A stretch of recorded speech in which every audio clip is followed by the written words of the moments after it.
Ser podcast.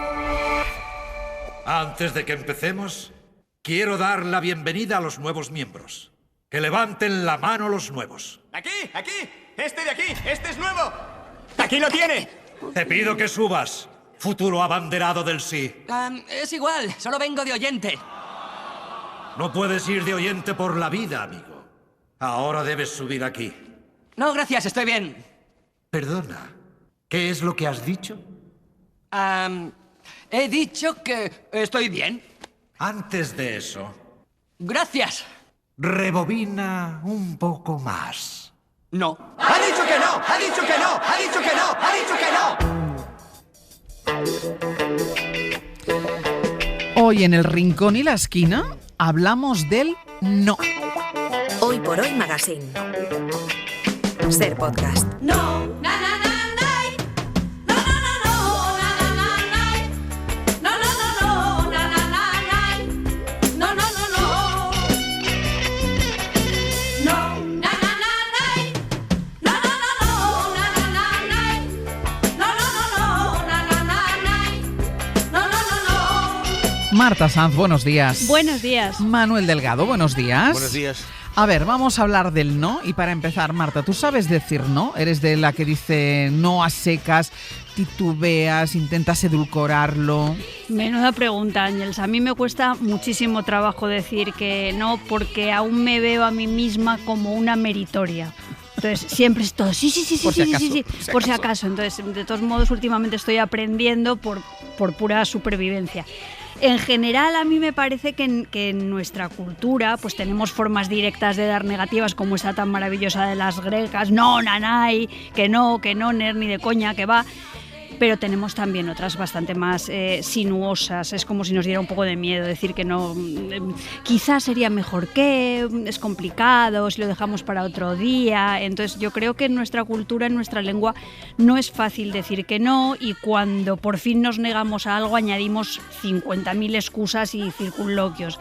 ¿Me has invitado a cenar, Ángels? Ay, no puedo, es que he quedado antes, es que estoy mala, es Siempre que me duele una buscamos una rodilla, es excusa. que hay, no tal, entonces no podemos, ¿no?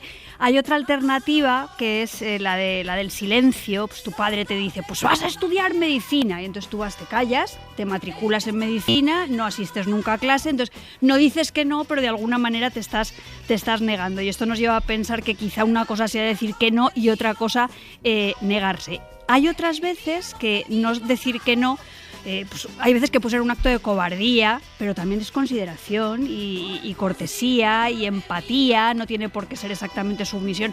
A mí, si alguna vez en la vida Severino Donate me pidió un favor, te aseguro... ¿Cómo le vas a decir que no? Que no le voy a decir que no, ¿no? Y una anécdota. Hay otras culturas que son todavía más reacias, más reticentes que la nuestra a decir que no. Una vez en un hotel de Manila yo pedí un taxi en la recepción, el recepcionista me dijo, sí, no se preocupe, sí. Pasaron 20 minutos, entré otra vez, oí el taxi, sí, y volví a entrar otra vez y estaba escondido detrás del mostrador para no decirme que no. Entonces fue una cosa... Dígame que no, por favor. Dígame que no, pero nada, fue imposible que me dijera que no. Manuel, ¿y tú sabes decir que no? ¿Te escondes, buscas excusas, das rodeos? La verdad es que hay un montón de cosas que he hecho en la vida y que responden justamente a ese defecto de no saber decir que no. Bueno, tampoco me ha ido tan mal, o sea que no quiero tampoco quejarme demasiado. Lo que sí que me contraría es que me digan que no, que es lo que hace que en el fondo pidan muy pocas cosas, porque me da pavor, me da vértigo la violencia de que alguien te diga que no. Porque esto de... Bueno, a ver, por cierto, mira, esto de las excusas, ahora con esto que tengo del piramidal, del que tantas veces he hablado... Sí. Aparte de que me dicen que tengo que hacer yoga, digo, por favor. A esto sí que dices que no. Sentido del ridículo. Pero me va muy bien, la verdad es que a veces le saco un cierto beneficio, no hay bien que por mal lo venga. Pero sí, realmente, y además es verdad que todo esto implica siempre como una especie de coacción, ¿no? No me puedes decir que no, no acepto el no por respuesta, o el famoso, ¿cómo que no? Y bueno, eso implica que, como nuestro objetivo en la vida, siempre repito, es quedar bien, el decir no implica pues una transgresión grave. De cualquier forma, hay una dimensión política que no podemos olvidar que es que él no tiene justamente esa reputación de ser la palabra clave de cualquier forma de contestación social. Y de hecho, pues supongo que habrá muchos oyentes, y tú de uno de ellos, Àngels, que además de hablar también nos escuchas, que es el Diguem no de Raimon, que fuera en los años 60 todo un himno, y que era esto, digamos no, y ya está. Así de claro. Nosotros no somos de este mundo. I jo dic no, diguem no, nosaltres no som d'eixe món. Hem vist la fam ser pa dels treballadors. Hem vist tancats a la presó homes plens de raó. No, i jo dic no, diguem no, nosaltres no som d'eixe món. No. Muy buena manera de empezar a hablar de no con este Diguem no de Raimon, pero tienes otra recomendación musical, Manuel, que va en esta línea también. Déjame que haga una postilla sobre esto. Dime. Lo digo porque me viene a la cabeza que ahora estamos montando un congreso y de pronto se ha ido la idea de hacer una mesa sobre la paz. Y yo me he negado. ¿Por qué? Porque pensando en esta canción me di cuenta de que yo no estoy a favor de la paz. Mira lo que dice esta canción. A veces decimos que paz, y cuando decimos paz lo que decimos es miedo. Sí. Por tanto, maticemos. ¿Qué paz y de quién? Bueno, lo que decía, que en aquella época salieron formas de contestación política tremendamente sutiles. Y había una de un grupo que espero que algún oyente recuerde, que eran Los Pasos, ¿no? Que tenían canciones geniales. Y una de ellas era justamente esta de no me gusta decir sí, que tenía una letra que me gustaría que compartiéramos, que era magistral. No me gusta decir sí, yo prefiero decir no o. Y bueno, que era lo mismo de Raimon, pero digamos de una forma pues un poco más sincera y tal. Vamos a compartirlo. No me gusta decir sí, yo prefiero decir no, si es así. Todo el mundo dice sí, y aunque piensen que es que no, dicen sí. Si tú pides un favor, no dirán nunca que no, no señor.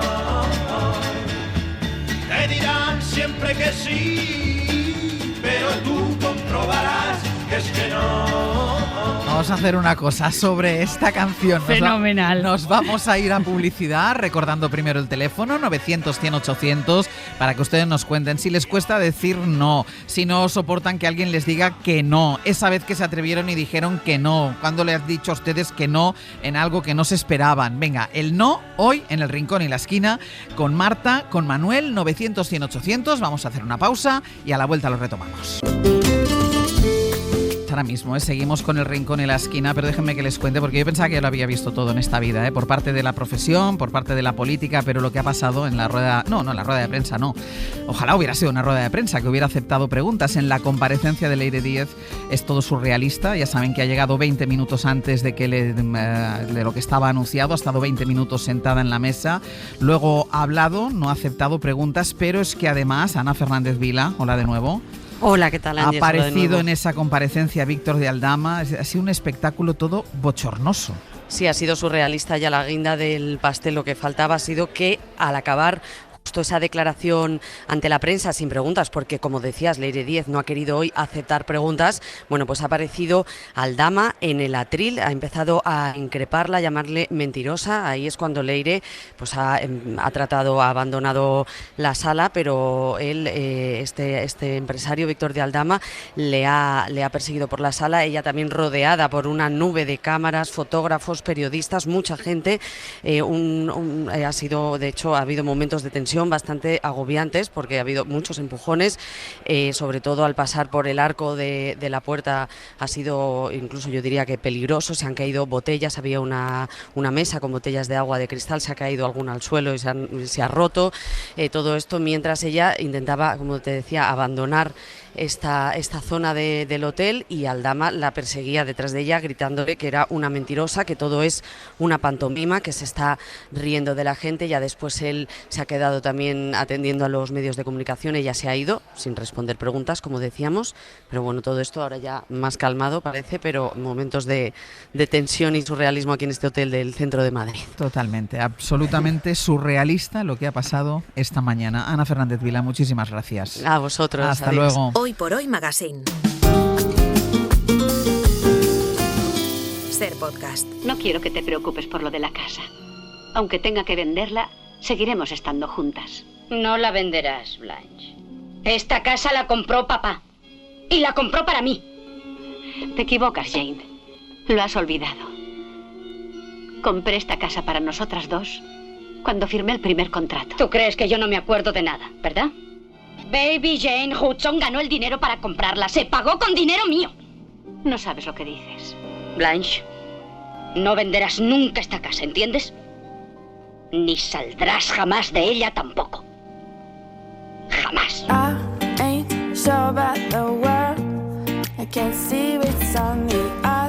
Pues nosotros a lo nuestro, que es el rincón y la esquina, hablar del no, porque viendo eso, yo sí que no soy de Shemon. Pero a mí, me parece muy bonito. ¿Te parece bonito? Sí, porque es lo que hay. Este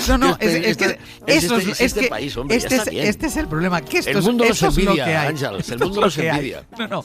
O sea, lo que ha pasado esta mañana tú lo colocas en la secuencia de una película, de una serie, y dices, claro, esto no es posible, esto no. Pues sí, señores, Sí, es posible. esto es posible aquí en España. Y nosotros aquí, todos mirándolo y todos pendientes.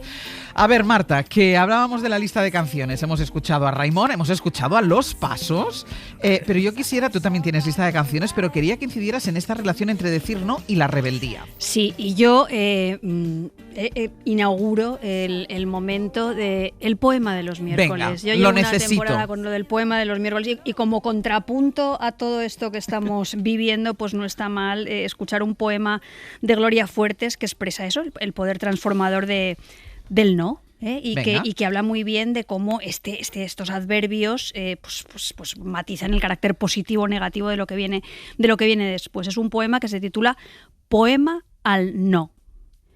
No a la tristeza, no al dolor, no a la pereza, no a la usura, no a la envidia, no a la incultura, no a la violencia, no a la injusticia, no a la guerra, sí a la paz. Sí a la alegría, sí a la amistad. Muy bueno. Entonces, con este poema, pues incidimos en esto que acaba de decir ahora Manuel, de la vinculación del no con la protesta, con la rebeldía, y ahí tenemos la rebeldía fundacional del mismísimo demonio. Acordaos de esa negativa maravillosa de non serviam, Lucifer, el ángel caído, que reconocemos en la raíz de todos los revolucionarios del mundo, las rebeldes, el no a la OTAN, el no a la guerra, el no, que por cierto estas tres consignas podrían resumir muy bien lo que ha sido la deriva de la izquierda desde finales del siglo XX hasta la actualidad, desde la posición frente a Europa, el militarismo, la dependencia de los Estados Unidos, desencanto, desdibujamiento de las cuestiones de clase, la resistencia frente a los falsos discursos filantrópicos que justifican muchas veces las guerras, aquello de las armas de destrucción masiva, las nuevas sensibilidades hacia las luchas feministas, pues todo esto. Entonces, creo que en este momento es muy importante repensar o pensar el no a todas estas cosas que estamos viviendo y yo también, que es una cosa que comento siempre, yo pienso el no frente a la apisonadora de lo que es para mí el pensamiento positivo, que para mí es tranquilizador, sumiso y profundamente agresivo para todos aquellos seres humanos que en último término parece que son los únicos responsables de sus dolores y de sus pérdidas y de sus enfermedades y de su precariedad. No tienen actitud positiva y pues están parados, enfermos, jodidos, hechos polvo, etcétera, etcétera, etcétera. ¿Qué murmullas? ¿Qué murmullas? A ver, que sí, pero que... Que sí, pero que no. Manuel. Esto, a ver... Tú piensas que el no siempre hay que reforzarlo. No es no. O sea, no tiene sentido decir, te he dicho que sí. No es que te he dicho que no. A ver, ¿cómo tengo que repetírtelo? ¿Qué es que no? Bueno, excepto los tópicos machistas que sostienen que cuando una mujer dice que no es que sí. Escucha, esto, a ver, hoy por hoy es cierto que no tiene que ver con la rebeldía, con el desenmascarar un mundo que se encuentra inaceptable, pero eso ya no es patrimonio de la izquierda, es patrimonio de la extrema derecha, que no en vano recibe justamente el calificativo de negacionista. O sea, que estamos como estamos. Bien visto, muy bien visto, Manuel. Gracias, por favor. Y otra de las razones por la que cuesta decir no y por lo que hay que reforzarlo, eso de que te he dicho que no, ¿es por su mala reputación? Hombre, piensan todos los... el referente siempre será el doctor Maligno. Sí. Pero tú piensas todos los precursores del doctor Maligno, entre los cuales, por supuesto, quizás... bueno, ha habido antes, ¿no? Pero está el doctor No. ¿Os acordáis de los que la hayan visto? El agente 007 contra el doctor No. 007, que si ves la película, recibes la información de que 00 quiere decir que tienes licencia para matar. Pero siempre sin Connery, Ursula Andrés. Y el doctor No, que se sospecha que es del este, dicen en la película, en el fondo es la gente de Spectra, que en determinado momento el propio doctor No te dice que quiere decir Sociedad Permanente Ejecutiva de Contraespionaje, Terrorismo, Rebelión y Aniquilamiento. Máxima actualidad, porque en efecto esos son los pilares del poder, como dice él mismo. Soy un miembro de Spectra. ¿Spectra? Spectra. Sociedad Permanente Ejecutiva de Contraespionaje, Terrorismo, Rebelión y Aniquilamiento. Las 4 piedras angulares del poder. Dirigida por los cerebros más grandes del mundo. Dirá usted, los más criminales. El cerebro criminal que triunfa es siempre superior. Tiene que serlo. ¿Por qué ser criminal? Sin duda el oeste valoraría a un hombre de ciencia de su calibre. Los americanos son idiotas. Les ofrecí mis servicios y los rechazaron. E igual el este. Ahora pagarán ambos su equivocación. Marta también tenía en su lista al doctor No, pero tienes algunos apuntes más que hacer sobre esto. Sí, Julius No es un científico muy listo y muy perverso, porque normalmente la maldad y el conocimiento científico se unen en las representaciones cinematográficas y literarias, y yo creo que ahí se proyecta esa idea que a lo mejor luego repercute en la falta de apoyo a la investigación y la fuga de cerebros y el negacionismo, incluso como decía Manuel, sí. ¿No? Lo digo en broma, pero lo digo en serio. Entonces, otra de las cosas que ya sabemos de esta peli es que Sean Connery fue el actor elegido, pero a lo mejor lo que muchos de nosotros nos recordamos es que primero se lo ofrecieron a James Mason y Cary Grant, que rechazaron el papel. Nos acordamos de Ursula Andrews saliendo de las aguas allí poderosa, pero quizá tampoco recordamos que el doctor No fue un actor que se llamaba Joseph Wiseman y que Noel Coward, que era amigo de Ian Fleming, el autor de las novelas, rechazó el papel diciendo no. Entonces, esto no sabemos si es verdad, pero si no, nevero event trovato. Es una buena leyenda. Manuel, tú mencionabas antes, te preguntaba yo por la mala reputación del no, pero a lo mejor algunos noes tienen su lado positivo. Bueno, hombre, sí, estamos diciendo que, en efecto, hay que decir que no según qué circunstancias, aunque nos cueste. Pero hay que reconocer que yo mismo, que me cuesta decir que no, tiendo a ser positivo. Ya sé que Marta ha descalificado ese culto al ser positivo, porque, oye, en los medios de comunicación hay que ser positivo, no puedes ir de mal rollo, porque es que no cuela, tienes que ser... Pero yo soy bastante positivo. De hecho, tengo uno de los grandes referentes de ese modelo de persona positiva, que es George Clooney, en Abierto hasta el amanecer. No sé si alguien ha visto la película, que es una película prácticamente religiosa, no bromeo.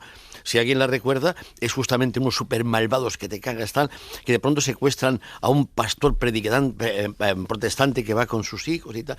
Y al final descubren que, enfrentados como están, porque uno es el bien y el otro el mal, descubren que existen formas todavía superiores de mal. Es un poco lo que pasa en Reservas en Pulp Fiction, cuando de pronto Samuel L. Jackson y el Tarantino han descubierto que ellos, que son en efecto son malignos, pero profesionales, descubren que ha habido un hijo de puta que le está rayando el coche con una llave. Hay formas superiores de mal. Sobre todo porque en este caso están en un tugurio, pim pam, tal, quien haya visto la película recuerda. que hemos abierto hasta el amanecer, se llama así, y descubren de pronto que toda la gente que está por allí y tal son vampiros, digamos, sangrientos de sangre que en cierto momento se desvelan y se abalanzan sobre ellos. Entonces, después de la batalla campal en el que en efecto vence provisionalmente el bien, George Clooney se encuentra con que la chica le pregunta que cómo está. Y mira lo que le contesta, porque esto sí que es ser positivo.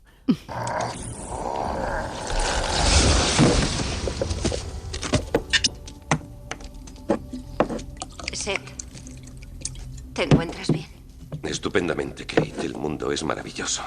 Excepto que acabo de atravesar el pecho de mi hermano con una estaca de madera porque se había convertido en un vampiro. Yo no creo en los vampiros. Aparte de ese desgraciado incidente, todo va sobre ruedas. Una maravilla la respuesta. Positivo. Acabo de matar a mi hermano con una estaca, pero aparte de esto no. Todo fenomenal. Todo claro, normal, y todo. sobre todo el pensamiento, porque Marta señalaba la lógica, con que funciona esta pisonadora del pensamiento positivo. ¿Tú, Manuel, estás de acuerdo en que todo aquel que se aleja de esa corriente está mal visto? Es que no puedes. Escucha, tú tienes que ser positivo. Digamos, tú no puedes, compartir simplemente a veces el escepticismo y no digamos la sana tradición cínica que en el fondo yo asumo, pero yo no puedo. ¿Tú te imaginas de pronto que a gente que piensa como yo, o que mejor dicho, que tiene esa inclinación justamente, digamos, a veces decir que quizás no está tan claro ni tan bien, ¿nos invitaras a una tertulia? A mí que inténtalo. Esta peñuca que os veis a primera hora, va hablando de política. ¿Qué pasaría si yo te preguntara? Hablando en serio, que de verdad que me Esta peñuqui que os veis a primera hora. Sí, sí. Porque hablan en serio y ahora tengo ganas de saber qué decís de lo de hace un rato. Porque tú, ¿qué dirías? Yo qué sé, no, diría eso, diría, no, pues déjame, pero a mí qué me cuentas. Yo qué sé, yo te cuento mis problemas. Entonces a mí que yo qué sé de la Leire, la chambelana esta, ¿cómo se llama? No, que usted diría, además te diría, oye, mira, Àngels, todo es una mierda, ¿vale? Todo es mentira. O sea, está todo. Digamos, nunca sabremos lo que pasa. No sabemos nada de lo que pasa. Nunca sabremos por qué ha habido un apagón. No lo sabremos. Entonces, de pronto, diría, esa tertulia es crítica de teatro. Oye, mire, esto ha estado bien y tal. Entonces no puede ser. Tienes que decir positivo. No puedes decir que esto se hunde. No puedes. El problema, Manuel, es que yo estoy a un paso de decir eso. Es la tentación. Es que yo estoy a un paso. Entonces, lo máximo que puedes hacer es arreglarlo al final y decir, bueno, pero una cosa es que no haya nada que hacer y otra cosa diferente que no haya que hacer nada. Pero eso ya implica ese matiz que de pronto intenta rescatarte de la mierda en que has caído cuando de pronto te niegas a sonreír. Como un anuncio de Coca-Cola. Y ahí uno de tus referentes tiene que ser Van Gaal, ¿no? Hombre, Van Gaal. Joder, qué lucidez. Y eso, yo tengo mis referentes intelectuales. Van Gaal está por encima de Habermas, te lo aseguro. Van Gaal cuando dijo esto. Tú eres muy malo, muy malo. No. Tú eres muy malo. Roto el pacto de vestuario. Ja, interpretación siempre negativa. Siempre negativa. Nunca positiva. Pepa, no me des tormento. Mítica frase de Van Gaal, enfadado, le estaba reprochando a un periodista que no fuera positivo, que nunca viera nada positivo en el juego y en los resultados del Barça. Esa una frase que ha pasado a la posteridad. Y este Pepa es cosa tuya, Marta. Absolutamente, es una de mis canciones favoritas. Este distribuyo, no me des tormento, es maravilloso. Y bueno, pues que se lleve el viento este mal querer, y Encarnita Polo para mí es un sí. Es un sí. Y volviendo a lo de Van Gaal, y ese siempre negativa que marcó su etapa como entrenador del Barça, yo creo que un poquito de razón tenía.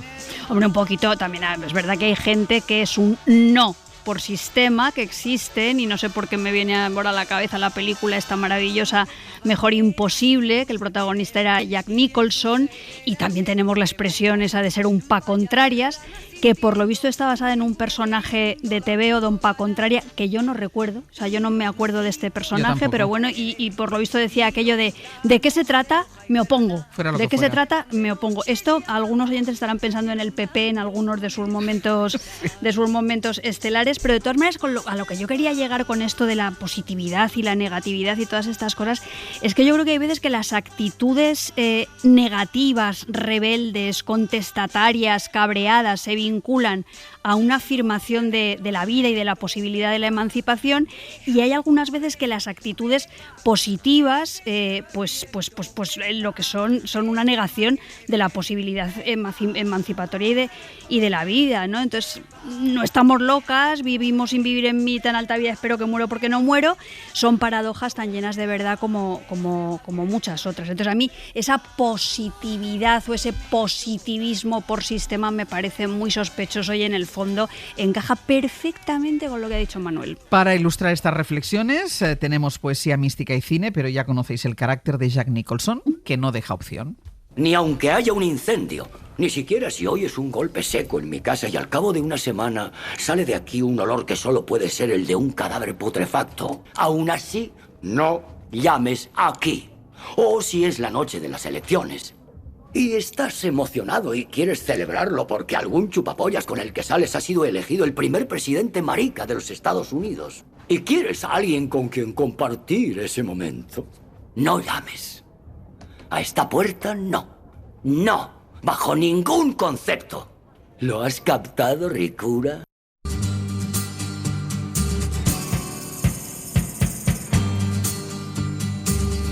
Tu mi fai girar come fossi una bambola. E poi mi butti giù come fossi una bambola. Non ti accorgi quando piango, quando sono triste e stanca tu. Pensi solo per te.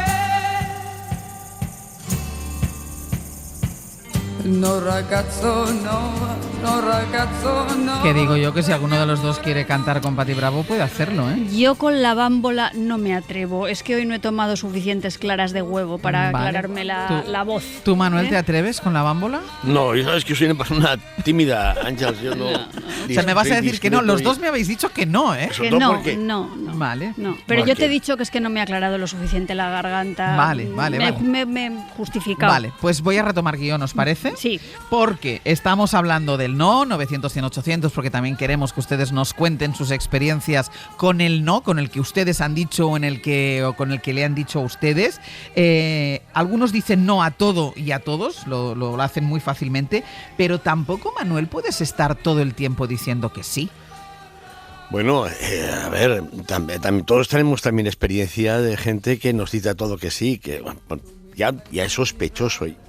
Entonces le pediría, oye, mira, escucha, ya me la contaré un poco, porque es que canta mucho que estés todo el tiempo dándome la razón en todo. Hombre, a ver, en un ámbito como el mío, que me dedico a la enseñanza, ya de por sí es inquietante que alguien de pronto se empeñe en darte la razón siempre. Porque de cierta forma, claro, tú a veces agradecerías que alguien te llevara la contraria. De hecho, hombre, incluso nosotras, obsérvate, incluso nosotras a veces nos llevamos la contraria amablemente, seríamos tal, que es una cosa que a veces no pasa en las tertulias, en el que todo el mundo en el fondo con matices va diciendo lo mismo. Ay, ahora sí que no sé yo si... No, vale, muy bien. No, pero es que lo pienso. Sí. Pero sí, entonces hay una canción de Polo Milanés muy bonita, como todas las canciones de Polo Milanés, que dice justamente eso, digamos. No me pidas que a todo te diga que sí, que te cansarás. Mira. No me pidas que a todo diga que sí, que te cansarás. Ya no tiro mi rienda al viento hasta el final. No me aguantes si ves que puedo arriesgar mi seguridad. Tierra abajo podré tenerla y va a llegar. Esta aparente ingenuidad sin pretensiones, sí, es mi verdad. De todas formas, maravillosa canción, Manuel. Volviendo a las dificultades para decir que no, hay entornos o hay circunstancias que te empujan a decir que sí, aunque tú quisieras, Marta, decir no, pero acabas diciendo sí. Yo ahora mismo te respondo a esto, pero primero quiero decir que Pablo Milanés también tiene esa canción maravillosa que es Años. A todo dices que sí, a nada digo que no, para poder compartir esta terrible armonía que vuelve viejos los corazones. O sea, sí, es que sois unos sentimentales. O el no está ahí muy presente. Y respecto a esto de no saber decir que no, pues eso también muchas veces denota inseguridad y miedo. En el mundo del trabajo pasa todo el rato. A mí me pasa todo el rato. Yo tengo miedo a decir que no por si pierdo algún tren que no vuelvo a pasar. Tengo miedo a decir que no por si no vuelven a llamarme. Tengo miedo a decir que no porque temo ser desagradecida. Y yo esto lo relaciono con esto que se llama el síndrome de la impostora. Y bueno, tú dices, me han llamado a mí, que no sé si merezco este honor, cómo voy a negarme, y aceptas un encargo aunque esté saturadísima y no quepa un compromiso más en tu agenda. Otras veces no saber decir que no. Bueno, esto tiene que ver con la desigualdad de oportunidades, esto es otro asunto. Bueno, ya. Pero otras veces no saber decir que no también tiene que ver con la vanidad. Hay cosas que te hacen sentir muy halagada, tu vanidad engorda, alguien expresa tu preferencia, su preferencia por ti, entonces tú te hinchas y entonces ya te has envenenado con tu propia vanidad y ya estás fastidiada. Y dices que sí. Y dices que sí, y luego haces... Petición musical de Marta. No me vayas a engañar, di la verdad y lo justo. A lo mejor yo te gusto y quizás es bien para los dos. No me vayas a decir. Ahora entraremos en el territorio del amor, pero sé que Manuel quiere volver a los medios de comunicación porque según tú, Manuel, ¿se puede responder otra cosa que no sea sí o no? No. Mira, justamente me viene a la cabeza un poema de Bertolt Brecht que se llama La canción del sí y del no. Pero si tú tienes, es que perdóname, porque, hombre, yo he tenido una cierta relación, incluso promiscua, con los medios de comunicación y me doy cuenta de eso. Digamos, si de pronto te invitan para hablar de cualquier cosa y sacan un tema, tú puedes estar a favor o en contra. No puedes preguntar, ni siquiera puedes decir depende. Y desde luego no puedes preguntar por qué el tema es un tema. Porque tú tienes que manifestarte. Limítese a decir sí o no, a favor o en contra. Eso tiene que ver justamente con la naturaleza, digamos, de nuestra forma de pensar, que ha perdido lo que llamaríamos la cuestión analógica. Uno no está gordo o delgado, está más gordo o más delgado, pero no es sino. En cambio, esto hoy por hoy es imposible. Tú no puedes, digamos, matizar excepto en este espacio en que todos son matices, el resto es imposible. Digamos, te van a pedir que hables con claridad y especialmente que digas siempre algo que la gente ya sabía. Porque cuando introduces la información nueva y no digamos si vamos con matices, bueno, depende, tal, automáticamente ya, digamos, ya no te escuchan, no te oye, mejor dicho. Pero en cambio, que me parece muy importante esto que estás diciendo para el debate, para aprender a escuchar a los demás, pero en cambio, por ejemplo, en las entrevistas a políticos muchas veces buscas el sí o el no, porque es una pregunta muy concreta. ¿Hizo usted esto? ¿Estaba usted ahí? ¿Para qué quieres entrevistar a alguien? No, si ese es mi problema. No, pero es que no, mira, no me busques las cosquillas hoy, Manuel, porque saltaría pronto. Eso sería bonito. No me busques las cosquillas hoy, porque suerte que me queda solo 1 hora y 20 minutos de programa. Porque pero tú ves que la gente te contesta es realmente lo que piensa. No. Te contesta bastante lo que quiere que creas que piensa. Ni siquiera, no es que no conteste lo que piensa, es que ni siquiera contestan a lo que preguntas. Es decir, es todo. Dice lo que pero bueno, esto hacemos otro día, una tertulia en un bar y nos tomamos unas cañas mientras lo hablamos. Mira, ahora iremos con el tema amoroso que tiene su enjundia, pero dejadme que escuchemos a algún oyente. Lola, desde Almería, buenos días. Buenos días. A ver, Lola, ¿cuándo dijiste tú que no? A ver, primero, encantada de poder hablar contigo.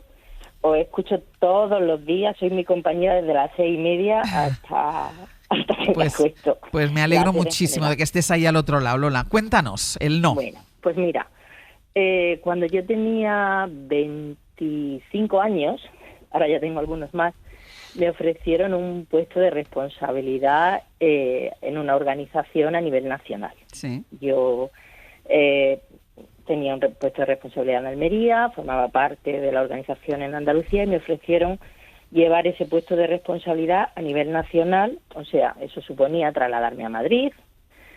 Me ofrecían incluso un puesto para mi pareja, por si acaso eso suponía un problema y tal.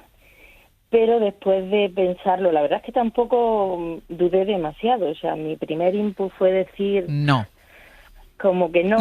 Y al final, después de darle 2 vueltas y hacer aquello que decía mi amiga Paqui, de ponte un papel y escribe los pros y los contras, al final la lista de los contras era más pesada, no tanto más largas, pero sí más pesada, porque había cosas con las que yo no quería lidiar y además sabía que aquello iba a cambiar el rumbo de mi vida y tampoco tenía yo tan claro que quisiera cambiar ese rumbo. Y dijiste que no. Que no.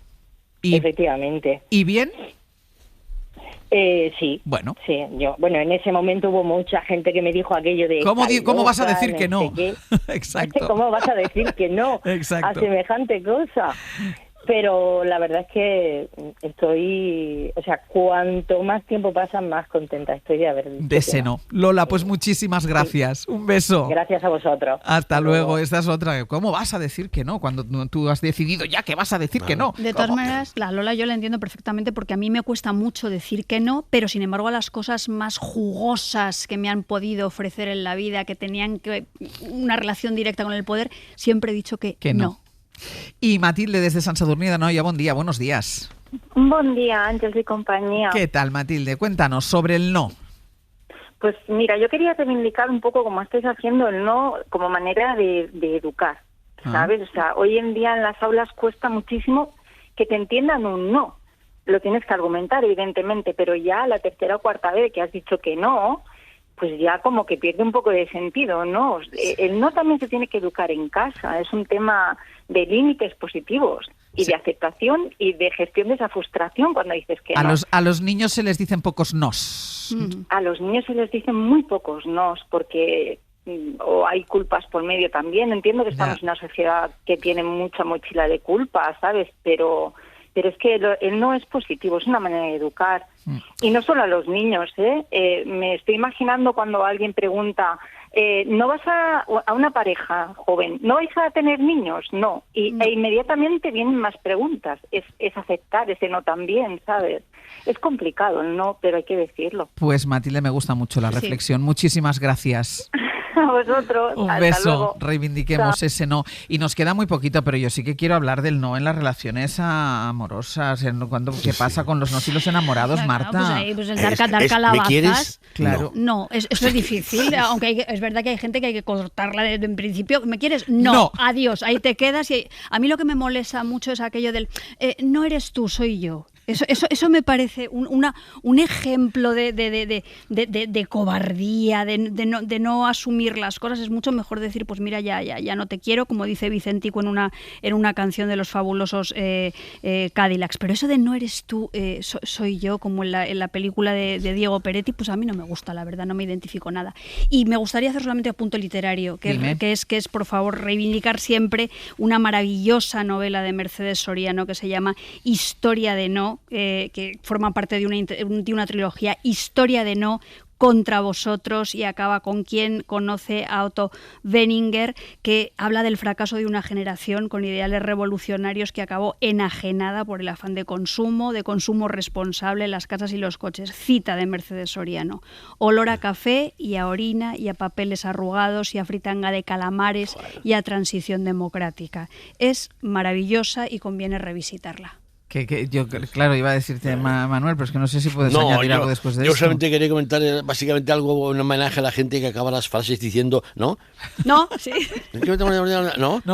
Bueno, yo tenía una intervención en relación con el no ser en Platón. Sí. Ya sabéis la pero teoría de Platón. Tienes un minuto para esta intervención. Bueno, me limitó al famoso teorema de Platón, la última en el pantalón. Pero mira, déjalo ahí, porque yo creo que no hay manera de superar esto. Marta, Manuel, hasta la semana que viene. Un beso muy grande. Un beso. Adiós. No sé si lo habéis pillado. Hoy por Hoy Magazine. En la última biografía no autorizada...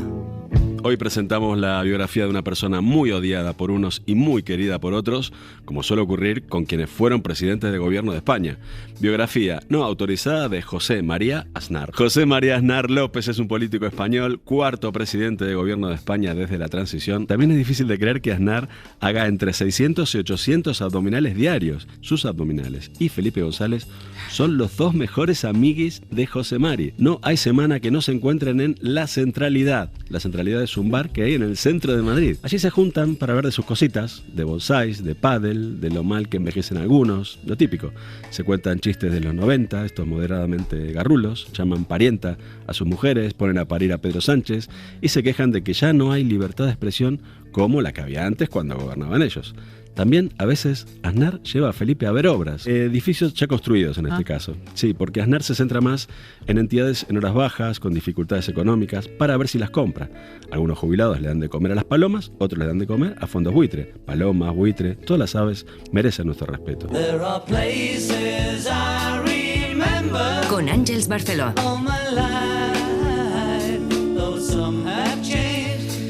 Como cada miércoles hasta ahora tenemos cita con una biografía no autorizada, en este caso la de una mujer que ha sabido ganarse el favor del público, alguien que derrocha simpatía y glamour. Bueno, yo glamour no sé si tanto. Roberto Villar, buenos días. Buenos días, Sánchez. Así es, hoy presentamos la biografía no autorizada de Leticia. Calma monárquicos de Leticia Sabater. A pasitos, mamacita. O sea, de verdad está sonando en el Hoy por Hoy la salchipapa. Sí, ya sabes que me gusta arrancar con canciones míticas. Leticia Sabater es presentadora, actriz y cantante. En los años 90 marcó la infancia y es difícil, escucharlo de fondo. Sí, no, bájalo, quítalo.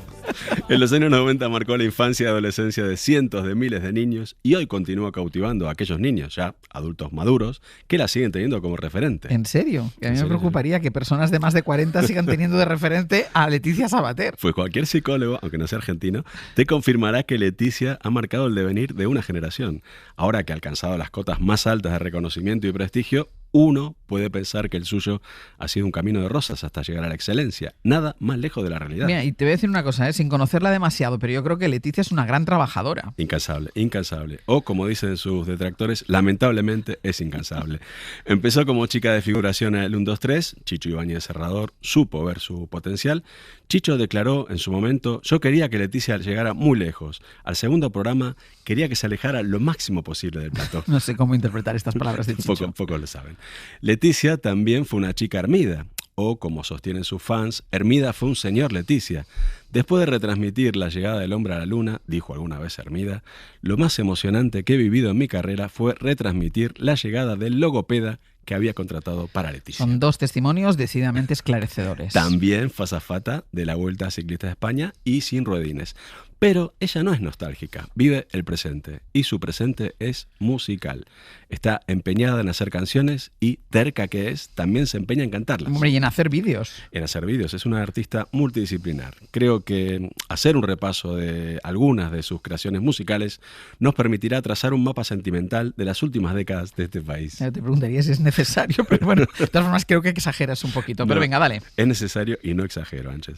A Leticia no se le da la importancia que tiene, quizá porque muchos de los mensajes que transmiten sus canciones son algo sutiles, hiperbólicos, difíciles de captar a la primera. La salchipapa, por ejemplo, con la que nos deleitamos al principio, pone en el tapete el controvertido tema de la cocina fusión y el auge de la gastronomía de autor. Mira, debe ser tan sutil el mensaje que yo no lo he pillado. Sí, es que cuesta porque la letra no muestra, sugiere. Papi es el baile del verano, lo bailan los chicos, lo bailan las chicas, lo baila papito, lo baila mamita, baila los salchipapa, baila los salchipapa. Hay mucha verdad encerrada en esos versos. Vale que muchos no quieren que esa verdad deje de estar encerrada. Le pasa a los grandes cantautores comprometidos como ella. Barbacoa al punto G, por ejemplo, disecciona... ¿Es otra canción, perdona? Es otra canción que ahora vamos a escuchar muy poco, me supongo. Barbacoa al punto G, por ejemplo, disecciona el tema de esos elementos intangibles que no se encuentran con facilidad. Es como una versión 2.0 de aquellas pequeñas cosas de Serrat, claramente. Punto G.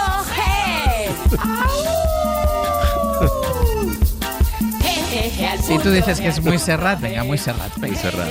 En el tema Toma Pepinazo, Leticia Sabater analiza sin tapujos el desmesurado aumento del precio de la verdura y la problemática del sector agropecuario. Recomiendo nuevamente una escucha muy atenta. Toma, toma, pepinazo. Toma, pepinazo. Luego la escucho yo, tranquilamente, con más atención. Marcos, ya puedes quitarlo. Podríamos estar toda la mañana No hace falta. desgranando el contenido sociológico y poético de su creación. No vamos a estar toda la Yo mañana. Sé que el tiempo y tus tímpanos, Ángels, apremian. Por lo tanto, no escucharemos su gran éxito del verano pasado, Titi, cómeme el toto.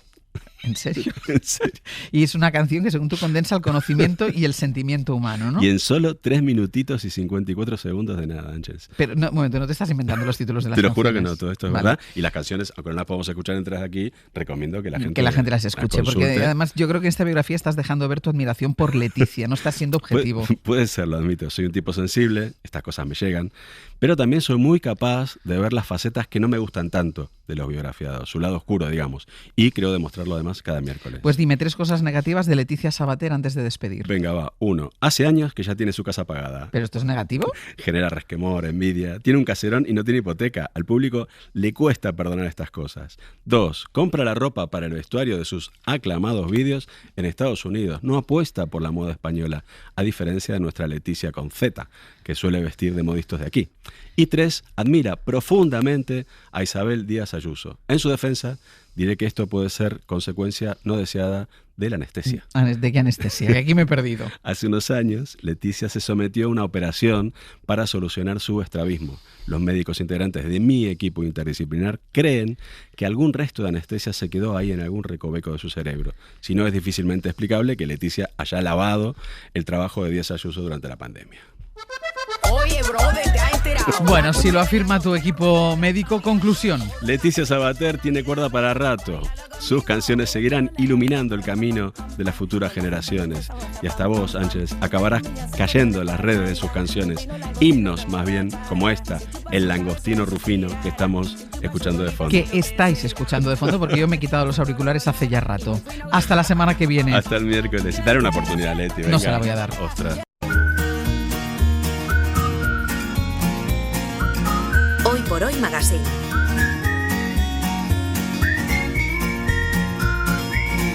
Ser podcast. Fes una foto del terrat que des d'aquí es pot veure Mart.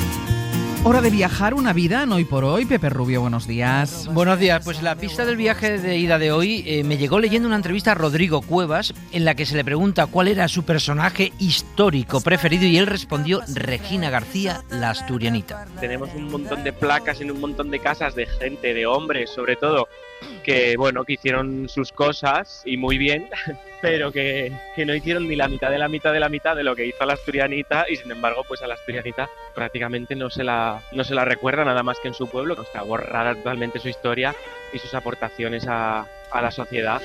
Pues qué intriga, ¿quién es la asturianita? Poco a poco, Rodrigo Cuevas, el músico, descubre al personaje y se lo cuenta a su amiga Pilar Sánchez Vicente, periodista y además premio de narrativa histórica, que eso viene muy bien para este caso, y ponen en marcha el proyecto de recuperar a Regina García, la asturianita.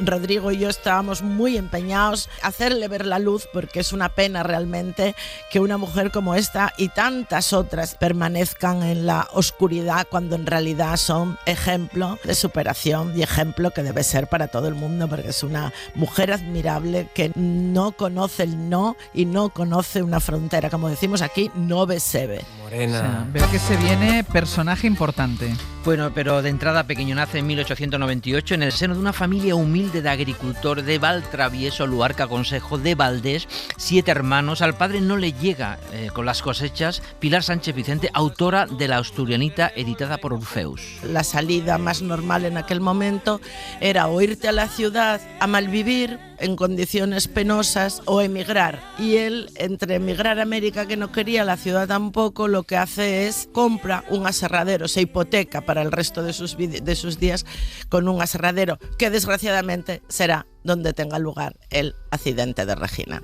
que la dejara sin brazos. O sea, Regina García, la asturianita, se queda sin brazos. Regina tenía 8 años y jugaba ilusionada entre la maquinaria del aserradero recién comprado por su padre, y al ponerlo en marcha un operario para ver si todo funcionaba correctamente, enganchó a la pequeña. Su mundo se derrumba, su maestra lo mueve todo hasta conseguir un benefactor, José García Fernández, que le permite seguir estudiando en la escuela asilo, pero murió pronto. Hay un momento cuando tiene los 14 años, no consigue ni que nadie la prohíje, las monjas le dicen que a dónde va, que no puede salir del asilo. Es cuando ya ve su futuro condenada a estar con dementes y con viejos y morir allí y pudrirse. Y decide suicidarse, decide que no es vida, porque claro, no tiene manos y es absolutamente dependiente, no puede hacer nada por sí misma. Claro, pero imagino que no se suicida la asturianita porque queda mucho viaje de ida todavía. No, gracias a un cangrejo y a un mono. Al cangrejo lo ve bajo el acantilado de Luarca desde el que decide tirarse. El cangrejo se juega la vida porque está lejos del agua y ella le reta. Julio César Cisneros, que es nieto de la asturianita, y Pilar Sánchez Vicente. Quiero morir, y si tú sales de ahí, de ese atasco que tienes como cangrejo, yo no me tiro. Y cuando vuelve a mirar pensando todo esto, azotada por el viento y por el agua, el cangrejo ya no está, que se lo había llevado una ola, y entonces ella decide que vuelve a la vida y que lo intenta. Y es cuando en ese momento llega al pueblo y ve un titiritero que lleva un mono, y el mono está pelando naranjas y pelando nueces con los pies. Y ese es el momento en que ella dice, si un mono es capaz de hacer esto, yo también. Pero a ver, ¿lo del cangrejo y el mono está confirmado? Lo contó siempre Regina García, la asturianita, en entrevista. Es más, a partir de ese momento ella no para de ejercitar sus pies hasta ser totalmente autónoma. Era tal su autonomía que la viuda de su benefactor, antes de marchar a Argentina, decide llevarla ante la infanta Isabel de Borbón y Borbón, más conocida como la Chata. En el Jovellanos le hacen una recepción a la infanta con niños y jóvenes prodigios, entre los que estaba nuestra Regina. Y Regina en realidad en ese momento tiene un papel básico, que es coger y escribir en una nota y que vea que escribe con los pies. Pero ella, en la tarde anterior, cuando están allí tomando un refresco afuera del teatro, le empiezan a llover monedas en la mesa.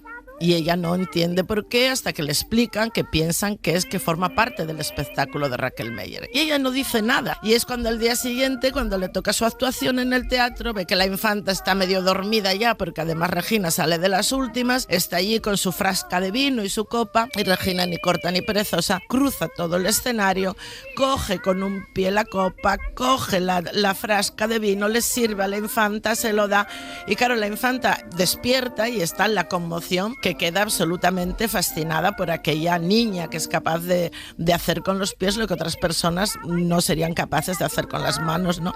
¿Y qué pasa después del espectáculo ante la infanta? Pues que le cambia la vida. La infanta le dice que le pida lo que quiera menos dinero. Pilar Sánchez Vicente, autora de la novela La asturianita. Y es cuando cuando Regina lo que dice es que ella lo que quiere es actuar en la compañía de Raquel Meyer, por lo menos ese día, y entonces ya Raquel Meyer actuará con ella, le firman una carta, y es muy guapo porque es cuando le preguntan, pero bueno, tendrás que tener un nombre artístico, ¿y qué nombre quieres? En ese momento la que está de moda es la argentinita, y entonces ella, ni corta ni perezosa, dice la asturianita, la artista que no tiene brazos ni los necesita.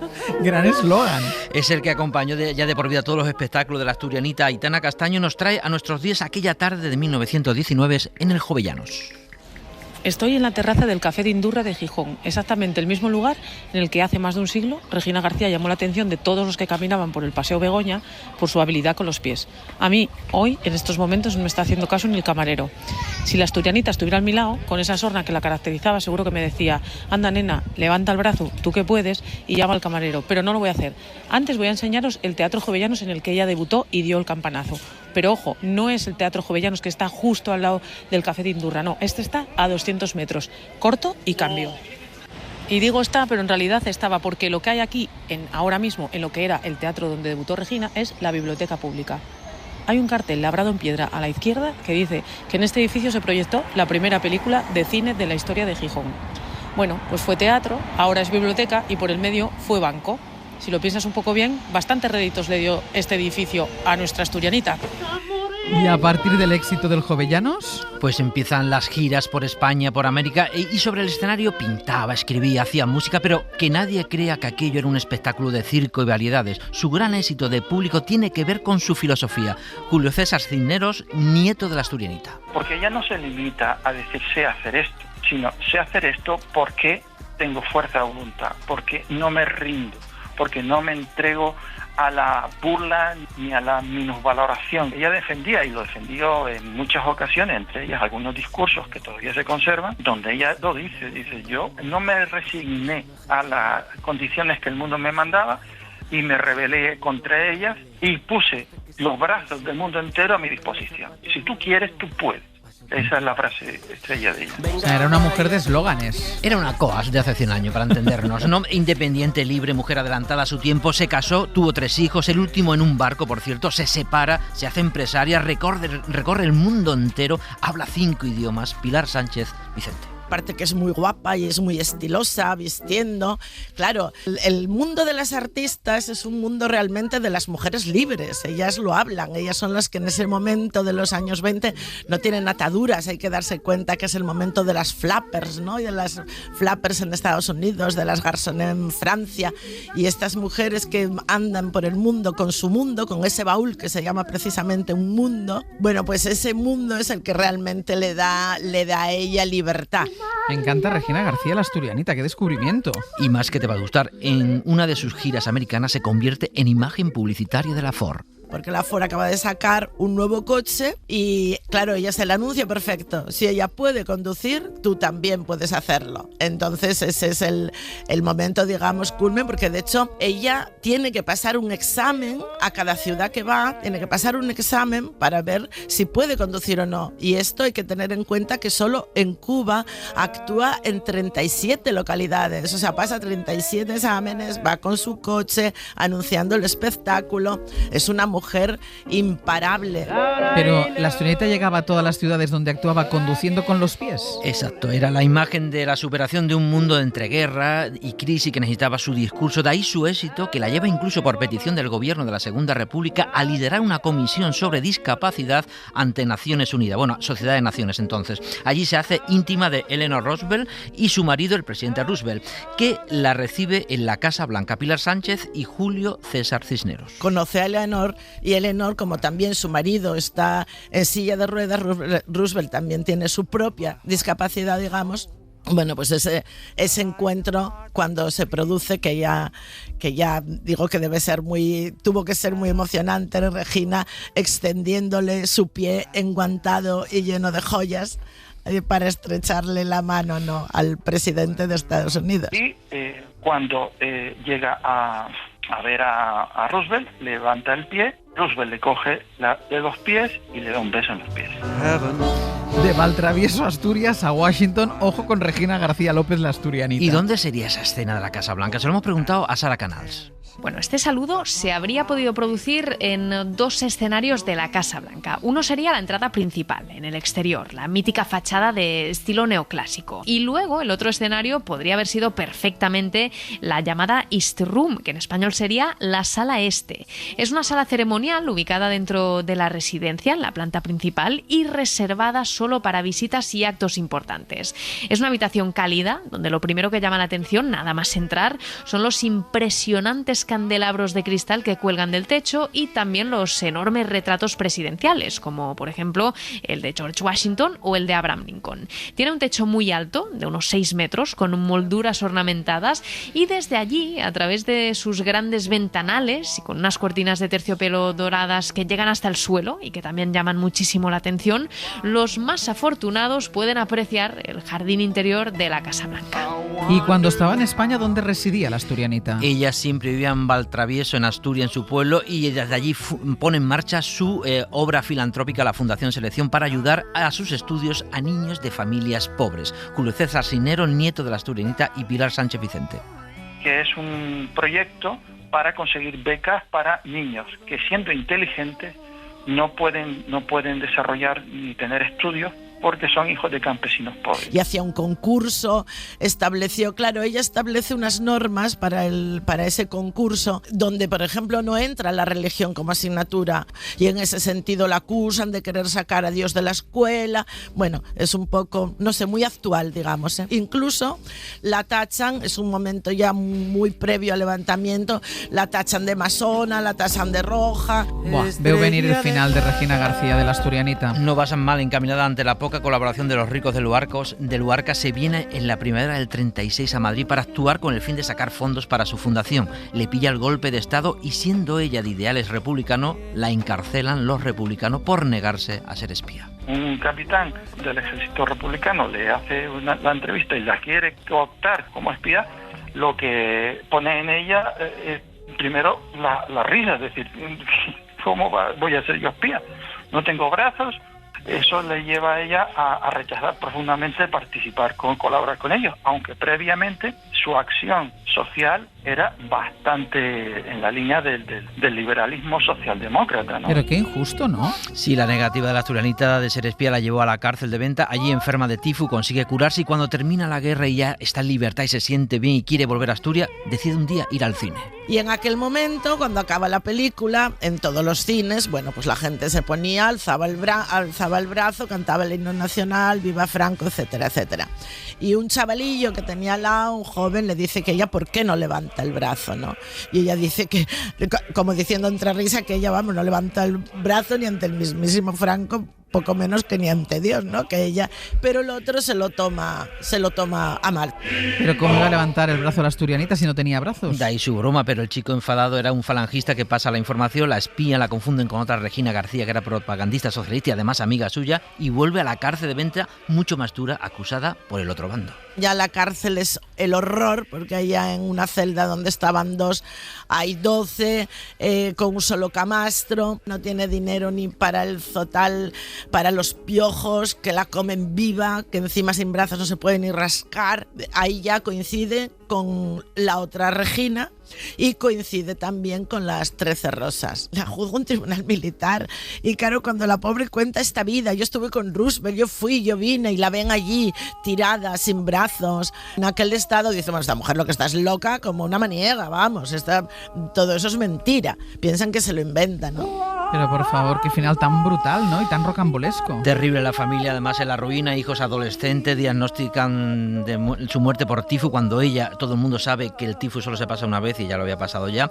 Al día siguiente de su fallecimiento, el tribunal sentencia que es inocente, terrible. Su familia no tenía dinero para recuperar su cuerpo y sus restos hoy día están bajo el monumento de los últimos de Filipinas y Cuba en el cementerio de Almudena, porque como la familia no tenía dinero para reclamarlo, los abandonaron allí y los enterraron, quizás porque nació curiosamente otra broma del destino en 1898, aunque no tenga nada que ver con ellos. Pues tremenda y desconocida la historia de la asturianita. Pepe, gracias. A ti, hasta luego. Hoy por Hoy Magazine. Ser Podcast. A nuestra invitada de esta mañana, como observadora, le gusta el cine en el que el espectador decide qué pensar y cuándo, mientras ve películas como Todo está perdonado de Mia Hansen-Løve, una referencia. ¿Y tu l'appelles comment? Poupée. C'est pas un nom, ça. ¿Y celle-là, elle s'appelle comment? Como directora, en su caso, la ficción no parece lo contrario de lo real, sino un camino para contar la verdad de la vida. Me llevo a Martín. Martín no te lo puedes llevar. Que así nos hacen las cosas. Además tiene colegio. ¿Y qué pasa con la habitación? Eso no puede ser. ¿Pero cómo que no puede ser? ¿Por qué? Si era mentira, ¿por qué me lo dijiste? No, si era mentira, ¿por qué me lo dijiste? ¡Que si era mentira, ¿por qué me lo dijiste? A mí no me vuelves a golpear el coche. No me vuelves a tocar el coche. Es el cine personal de una realizadora que debutó con cortometrajes como Sara la fuga o La inútil. ¿Qué haces? Tengo que estar pendiente del móvil. Se me llevan unos brasileños que he llegado hoy. Y que ganó hace 5 años un Goya con su primer largo, La hija de un ladrón. Y el Goya a la mejor dirección novel es para Belén Funes por La hija de un ladrón. Y que ahora, con su segunda cinta, Los Tortuga... ¿Quiénes son? Lo de la foto. Gente, no sé, tortuga le llamaba. ¿Por qué? Le decían así a la gente que se iba del pueblo por las mochilas y porque se lo llevaban todo a cuestas. Se iban a Cataluña porque aquí te morías de hambre. Reivindica sin concesiones el mundo que le representa y preocupa. Tiene una edad indefinible, 31 años y siglos de cine encima. Belén Funes, ¿qué tal? Muy buenos días. Hola, ¿qué tal? Me has quitado años, ¿eh? ¿Cuántos tienes? Ahora me dirá 32. No, tengo 40. ¿Tienes 40? ¿Has visto? Me conservo bien. Iba a decir, ¿en qué momento has dejado el instituto? Porque tienes pinta de ir todavía, de estar haciendo la EBAU o la PAU que se llama ahora. Oye, pues muy bien, me alegro muchísimo. Está bien. Y además con una trayectoria, porque como digo, tanto cine visto, hecho menos, pero visto muchísimo. Sí, por suerte sí. Por suerte. ¿Siempre te ha gustado? Me ha gustado mucho el cine desde siempre. No siempre me he visto como una cineasta, pero siempre me ha gustado ver películas, sí. Mira, un día estaba aquí el director de cine Fernando Colomo y decía que nada enseña tanto como los fracasos, pero decía que mientras se produce ese aprendizaje de los fracasos conviene tener algún éxito de vez en cuando. En tu caso, yo creo que a ti el éxito te ha acompañado desde el principio. Sí, mi madre está preocupada por esto. Bueno, ahora que te veo mayor, pienso, bueno, ya claro, yo pensaba, tan joven, tiene tanta carrera por delante, ahora como ya te veo un poco mayor, yo ya me preocupo un poco menos. Pero sí es verdad que enseguida has tenido éxito. Sí, las cosas han ido sorprendentemente bien. Y eso tiene una cosa preciosa, ¿no? Que es que haces una peli y la gente la recibe, e incluso los compañeros de la industria, que para mí era muy importante. Pero también te coloca como en un sitio frágil, ¿no? Porque en algún momento muchos de los cineastas que yo admiro han tenido películas que no han ido tan bien y aún así los sigo admirando muchísimo. Y en tu caso, que te vaya bien casi desde el principio, ¿eso qué te genera? ¿Inseguridad en continuar? Entonces, si me ha ido tan bien, a lo mejor lo que hago ahora ya no me va tan bien, o al contrario, te reafirman el aprendizaje de lo que sabes hacer y que cada vez lo haces mejor. Es que yo siento que es un pensamiento que lo primero que te viene es qué pasa si no me sale bien la siguiente, ¿no? Y que todo el rato hay esa especie de tensión como de espada de Damocles todo el rato encima de ti. Pero lo que estoy intentando es darle la vuelta a eso y pensar, bueno, pues entonces confía en el instinto y confía en el tuyo propio y también en el instinto del equipo con el que trabajas, ¿no? Que yo también creo que tienen una cuota de porcentaje del éxito de lo que hago muy, muy grande. La idea de si me ha funcionado una vez, me puede seguir funcionando. Veremos a ver qué pasa. ¿Trabajas siempre con los mismos? Pues voy variando, pero sí que tengo como un poco, sobre todo después de esta segunda peli, me he hecho como un poco la familia de los Tortuga y sí que tengo un grupo de gente con el que trabajo, con el que me gusta trabajar, que también los considero muy autores de lo que hacen y eso me gusta, que no solamente sea autor el director. Cuando son autores, ¿quieres decir que te interpelan? Y que te ponen a prueba y que te contradicen y esto a mí me gusta mucho. Creo que un montador no monta solo una película, ¿no? Que también es muy autor del relato final, de la narrativa de ese filme. Entonces me parece guay que la gente te ponga un poco a prueba. Tras las resacas de festivales, entrevistas, premios, promociones, como ahora estás, opiniones de crítica y de público, ¿te suelen mantener bastante tiempo sujeta a una especie de cordón umbilical con lo último que haces o te gusta despegarte de lo hecho ya y pensar en lo siguiente? Yo creo que, y hablando de duelo, ¿no? Que esta película toca un poco el tema del duelo, para mí sí que hay un duelo al final de cada proyecto, cuando la peli ya no es tuya ni es un secreto, sino que ya le pertenece a la gente. Entonces, para mí mi forma de curarme de este duelo es empezar a pensar en la siguiente, y eso es una cosa que siempre me gusta hacer, que es acabando un proyecto que se empieza a solapar con el nacimiento del siguiente. ¿Cuándo se acaba el proyecto? ¿Cuándo se estrena? Yo creo que se hay un monta?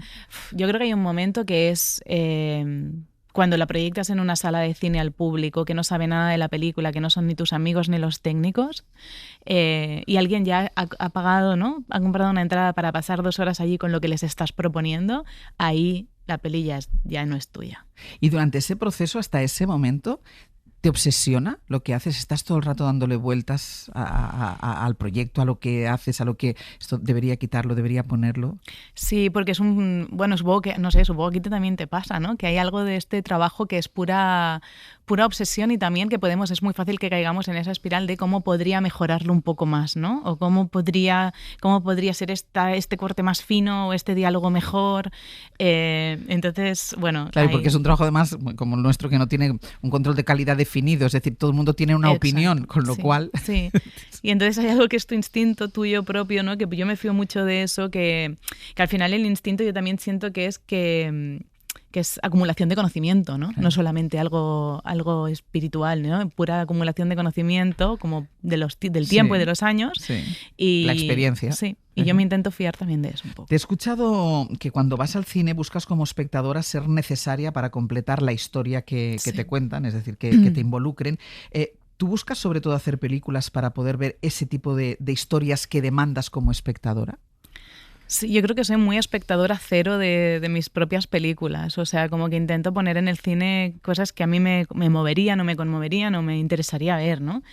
Y sí, es que creo que es interesante cuando el espectador es necesario para el cine, como que no sea simplemente un accesorio del cine, sino una necesidad para que todo esto se complete y completemos entre todos esa operación que propone una película, que en el caso de las pelis que yo hago, que se parecen mucho a la vida de alguna forma. Entonces a mí me interesa, sí, que haya este entente entre la película y el espectador y que no caminen separados, sino juntos. Que se parezcan a la vida. Ahora a ver si lo digo bien, eres de Ripollet. De Ripollet, Digo, sí. A ver si me equivoco ahora también con el lugar de nacimiento. Me he equivocado con la fecha, me voy a equivocar con el lugar de nacimiento. Ahí creciste además, ahí te criaste en Ripollet. ¿Cómo ha conformado tu infancia ese primer escenario a la hora de hacer cine después, a la hora de contar la vida, como tú dices? Bueno, Ripollet, para quien no lo conozca, es una ciudad muy grande, ciudad dormitorio en el círculo metropolitano de la ciudad de Barcelona, y es un lugar donde es muy difícil verse a una... O sea, yo a mi alrededor no tenía cineastas, no tenía artistas, no tenía autores teatrales, ni escritores, ni músicos, ni nadie que se dedicara a esto. Entonces sí que hay algo como de verte a ti misma ejerciendo un tipo de profesión así, que yo me acuerdo que al principio a mí me costó mucho, ¿no? Y yo decía... Yo pensaba, yo decía a mis padres, ay, porque yo quiero hacer cine, y me decían, ¿pero de qué? ¿De actriz? Y yo pensaba, no, de actriz, no. De directora, ¿no? Pero ¿cómo va? ¿No? Yo misma, yo lo pensaba, porque mis padres se me han creído a tope toda la vida, ¿no? Pero yo misma sí, que no tú me... misma dudabas yo misma no me he creído a mí. De Ripollet a Hollywood. Claro, de Ripollet a Hollywood. Pensaba, no, esto no pasará.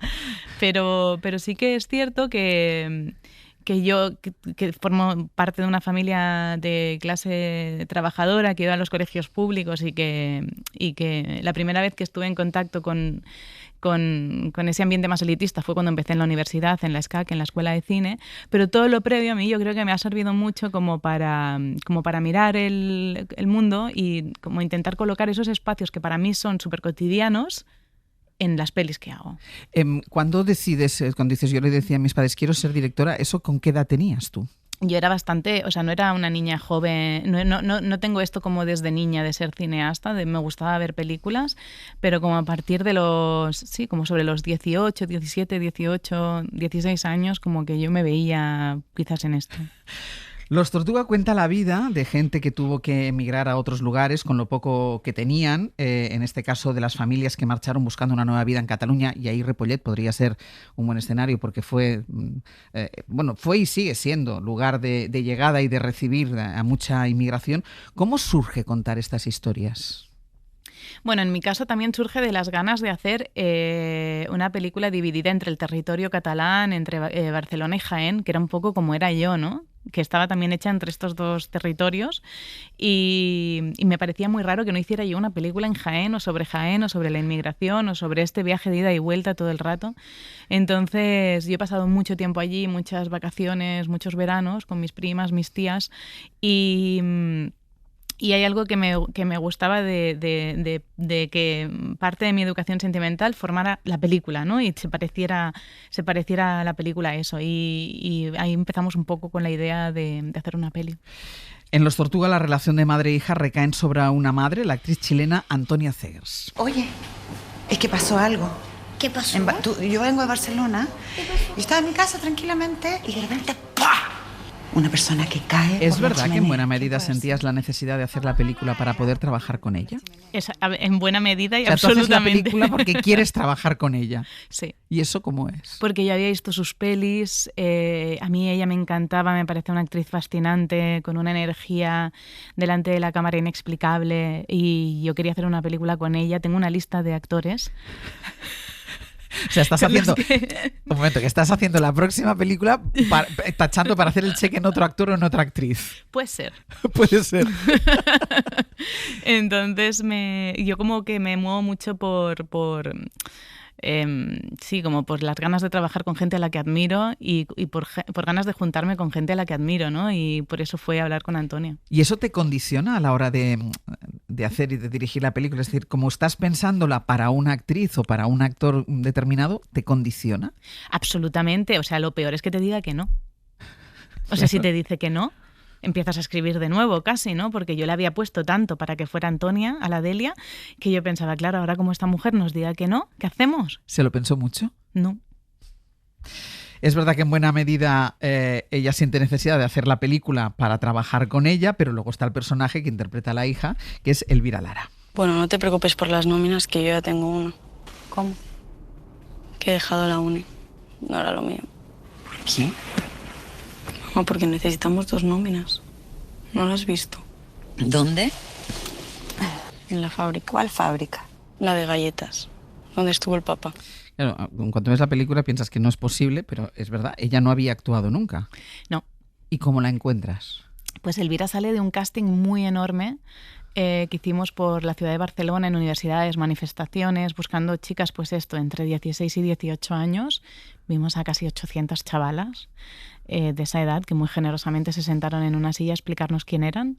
Y tras un proceso como de mucha selección y de muchas pruebas, Elvira acabó haciendo la peli, pero puro destino, porque la directora de casting la encontró a la salida de la biblioteca, que estaba preparando los exámenes y estaba fuera de una biblioteca. La directora de casting volvía para su casa, justo cruzaba ese parque y ahí la encontró. O sea, ni siquiera se presentó ella al casting. Ella no se presentó al casting. O sea, ni siquiera tenía vocación de actriz, seguramente. No, me imagino, no sé, o simplemente no le llegó la convocatoria. Pero esas cosas pasan. Entonces, lo que no, estaba comprando en un centro comercial y se acercó alguien y me dijo, o sea, estas cosas en el año 2025 pasan. Esto pasa y seguirá pasando porque hay algo ahí fuera en la calle de gente por descubrir. Pero ¿qué tiene que, o sea, la directora de casting, qué ve en una persona que pasa por delante de ti?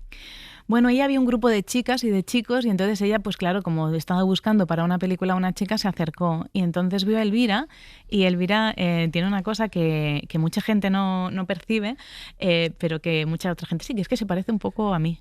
Sí. Entonces la directora de casting la vio y dijo, seguro que a esta petarda, la directora, le va a gustar porque se parece a ella, ¿no? Y entonces me llamó por la noche y me dijo, he visto una chica y tal que la voy a convocar a que venga a hacer una prueba presencial. Y cuando la vimos, es muy fuerte la Elvi porque le pones una cámara delante y tiene una energía muy bonita de protagonista, pero a la vez como que yo me podía creer que era una niña que acababa de perder a su padre, ¿no? Qué bueno. Contaste también con mujeres taxistas reales. Sí. ¿Por qué hiciste eso? Porque me encanta lo de mezclar actores con gente que nunca ha actuado en el cine. Me parece que abre ventanas preciosas a la naturalidad, a la espontaneidad. Y... ¿Le da más credibilidad a la historia? Pues no lo sé, Àngels, no lo sé. No lo sé, yo creo que sí. Pero debe ser también más difícil trabajar con gente que no está habituada. Claro, es otro lenguaje distinto al que utilizas con los actores. Los actores tienen técnica, ellos no. Y está bien que no tengan técnica. O sea, no hay que acercar el cine. O sea, no hay que acercar a esta gente al cine. Hay que acercar el cine a esta gente, ¿no? Que no ha actuado nunca. Entonces... ¿Qué te aportaron, por ejemplo, las mujeres taxistas reales? De entrada, todas las conversaciones que tienen, toda la conversación que tienen es absolutamente real. Yo la guionicé, pero ellas le pusieron encima todo el resto. Están en su ambiente. Hay algo como de ver a alguien haciendo lo que hace cada día, que a mí es que me gusta mucho en el cine, me parece súper balsámico. ¿Y hay algo de posicionamiento ideológico en todas tus películas? ¿O de compromiso? Bueno, no, sí, más de posicionamiento, siento de compromiso y también de contemporaneidad, que a mí sí que es una faceta del cine que sí que me gusta mucho y que me gusta mucho explotar, que es hacer películas que acaben siendo un poco pues una crónica, ¿no? Un poco un retrato del momento. Del tiempo, claro, en el que se hicieron, como para regresar después y decir, bueno, en este momento en España estábamos en estas. ¿Y seguirás con la misma fórmula porque ya estás trabajando en el siguiente proyecto? Sí, voy a seguir con la misma fórmula, sí, puede ser. ¿Y para quién es la película? ¿Quién es el actor? No, esto no te... Igual te sorprende. Le estaba dando conversación a ver si al final la liaba y me lo acababa contando, pero bueno, veo que no. Belén, muchísimas gracias Nada, por a ti. haber estado con nosotros. A ti. Disfruta y muchísima suerte. Gracias. Un beso grande. Hoy por Hoy Magazine. Ser podcast. ¿Qué tal, Casal? Buenos días, ¿Qué tal, Francino, Ángels? buenos días. Hola, ¿qué tal? Contadnos. Pues mira... Siempre viene riendo, Casal. No, es que estoy viendo la televisión. En su caso no han sido 15 minutos, han sido 7 minutos de fama. Vamos a analizar en hora 14. No, te equivocas, perdona, no han sido 7 minutos. Porque ha llegado a menos 20 y ha estado sentada delante de las cámaras de televisión. Es cierto. Desde menos 20. O sea, ha sido 27 minutos de fama. De silencio y luego de no explicaciones. Exacto. Bueno, analizamos la comparecencia de Leire Díez o lo que diablos haya sido el espectáculo al que hemos asistido esta mañana sobre esa supuesta emisaria que se ha desvinculado del PSOE y poco más, sin preguntas, sin despejar las dudas, pero disfrutando, como dices Ángels, de esos minutos y de esos focos, ¿no? En los próximos minutos comparece Feijóo, que se ha agarrado esta mañana a Leire Díez para su estrategia de desgaste sin importar demasiado ni la credibilidad del personaje ni de las informaciones que hemos ido conociendo estos días. Una estrategia que no ha podido retratar mejor el comisionista Aldama, que también se ha colado en ese acto y que ha dicho atentos esto ante los medios. Así ya de una vez la oposición y el señor Feijóo hace lo que tiene que hacer y saca a este gobierno del el que estamos y del caos en el que estamos. Espero que Feijóo arregle esto, es lo que viene a decir Aldama. Por tanto, cabe preguntarse en quién sostiene su estrategia política ahora mismo Feijóo. Aldama, presunto comisionista e imputado Sí. por el caso de hidrocarburos. Aldama, pues eso. Bueno, lo contamos todo en hora 14, que va a ser muy político y también muy musical, porque hablaremos de Taylor Swift y cómo se han disparado las reproducciones en Spotify de sus primeros temas. Ya sabéis que ella perdió los derechos de sus primeros trabajos discográficos y ahora los ha recuperado, y coincidiendo con esta recuperación, pues sus fans están quemando literalmente estos primeros temas de la artista, las grabaciones originales. Así que iremos de Leire a Taylor con alguna transición, supongo. Francino, Pues sácanos de este bucle. Yo no quiero establecer ninguna conexión, pero hoy a las 4 en la ventana hablaremos de un libro interesantísimo titulado Una rayita, ¿por qué en España se consume tanta cocaína y no se habla de ello? De David López Canales. Somos campeones en casi todos los rankings que salen de consumo de cocaína, y esto viene de muy atrás. Y es algo de lo que efectivamente no se habla. Como tampoco se habla mucho del consumo de alcohol, pero en el caso de la cocaína es un fenómeno acongojante. Y David López Canales ha hecho un trabajo magnífico, lo hemos invitado a asomarse a la ventana. Y hoy en el Club de la Escucha recordamos una reunión del mes de octubre de 1950 en Los Ángeles de los grandes directores de cine de Hollywood en plena caza de brujas, cuando Cecil B. DeMille plantea que hay que firmar un manifiesto sumándose a la cruzada anticomunista y tal, y algunos otros directores, Mankiewicz, John Ford, John Huston, dicen que por aquí. Entonces han hecho un podcast que dura 30 minutos, son 11 capítulos de 3 minutitos, Mi nombre es John Ford se titula, y tiene el mérito de que los grandes dobladores del cine en España le han puesto voz. Aquí, por ejemplo, un momentito muy breve, cuando Cecil B. DeMille dice, ¡bah, el verdadero americano! Y John Huston le contesta. Si eres leal a este país, demuéstralo. Qué voz, ¿eh? Firma este juramento y di Maravilla. alto y claro que respetas la Constitución. Eso es ser un americano de verdad. Esa es la clave. Americanos de verdad. Señor Houston no tiene la palabra. Silencio. Habla ahora John Houston. Parece realmente enfadado. Me ofende los Como si la radio lo patriotas retransmitiera. que Sí, sí. proclaman, yo soy americano, y afirman que nadie más lo es. Yo también nací aquí, Cecil, y por este país he luchado. Muchos de nosotros hemos servido en el frente. Otros están a punto de ir a Corea. Y me molesta que muchas de las personas que se han quedado en sus casas, envueltas en la bandera, ahora se conviertan en jueces que determinan quién es patriota y Es un quién podcast no. maravilloso. No, no, es que parece maravilloso. una película, parece de el verdad, tráiler de una peli. verdad. Es para escucharlo enterito, ¿eh? Bueno, además son 3 minutitos, es una cosa... Sí, sí.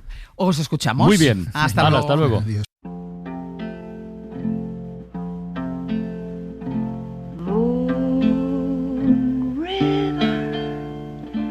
Wider than a mile, I'm crossing you in style someday. Pues mira, con el día que llevamos hoy, yo creo que lo mejor sería que sonara esto y se acabó. Sí. E irnos a casa. Oye, lo dejamos. ¡Joder, qué bonito! Qué bonito, Porque hay algo que decir sobre esto. No, esto es una broma de Pascual que lo ha puesto aquí porque claro, porque está que es una celoso, broma? está celoso porque como me voy a desayunar los miércoles de los viajes de ida. Sí. cuando yo termino el viaje de ida, pues yo me gusta bajar a desayunar a casa Mario, que no es Tiffany, pero bueno, es lo que tenemos, ¿no?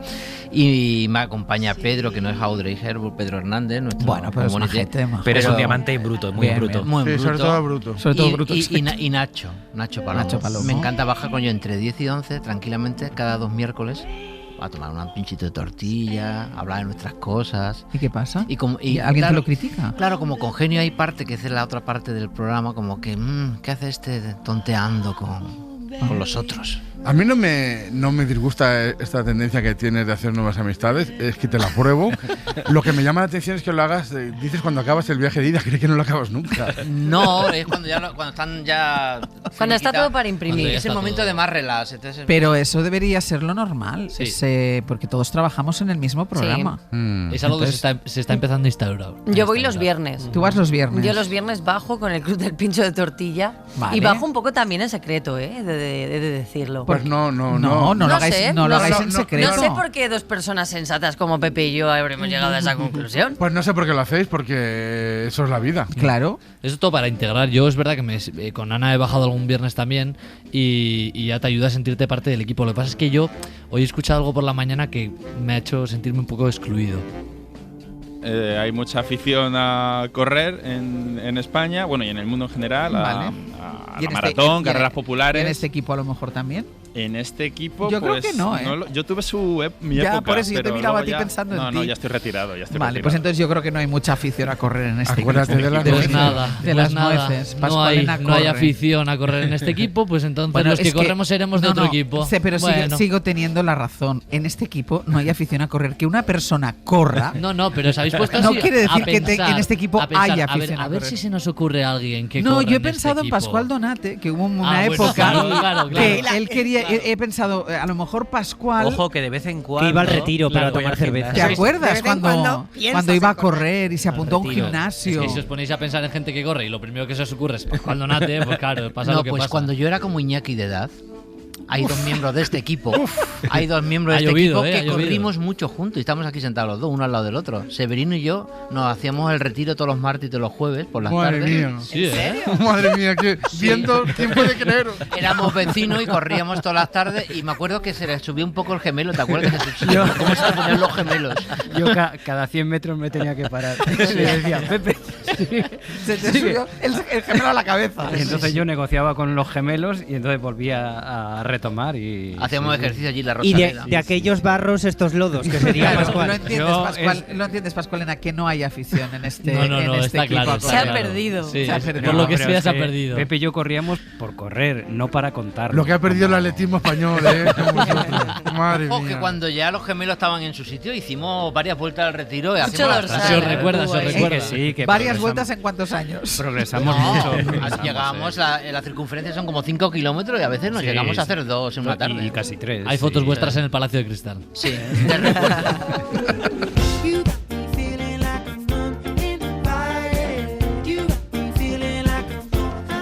Pues vamos ya con el último compás, Ana. Pues podríamos cerrar con cualquier testimonio deportivo de los aquí presentes, pero va a ser que... Los que han quedado en el tintero, que los guardamos para otras 12. Los guardamos para otras 12, eso es. Pero va a ser para el viaje de ida por la vida de la asturianita, de Regina García, que ha comenzado con un terrible accidente cuando tenía 8 años y en el que perdió los brazos, y que ha terminado también con una terrible muerte en la cárcel por razones políticas. Pero toda su fascinante trayectoria la convirtió en la imagen de la superación en un mundo de entreguerras que necesitaba su discurso, como nos ha contado Pepe Rubio.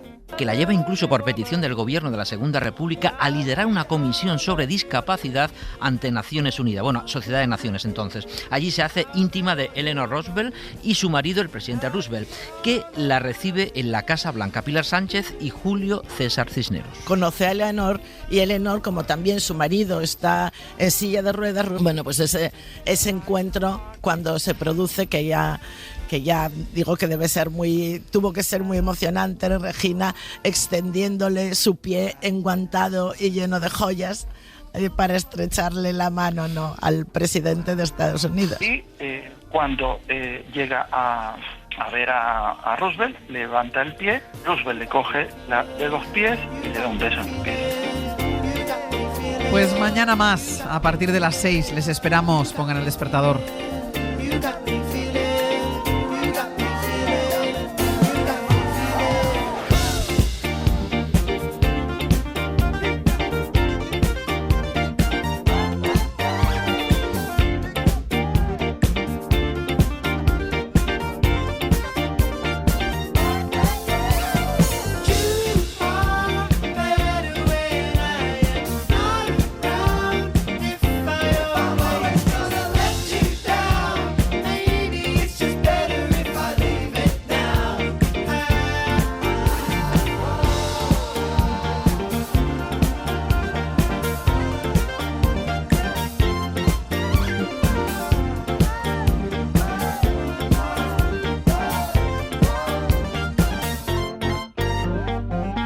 Hoy por hoy.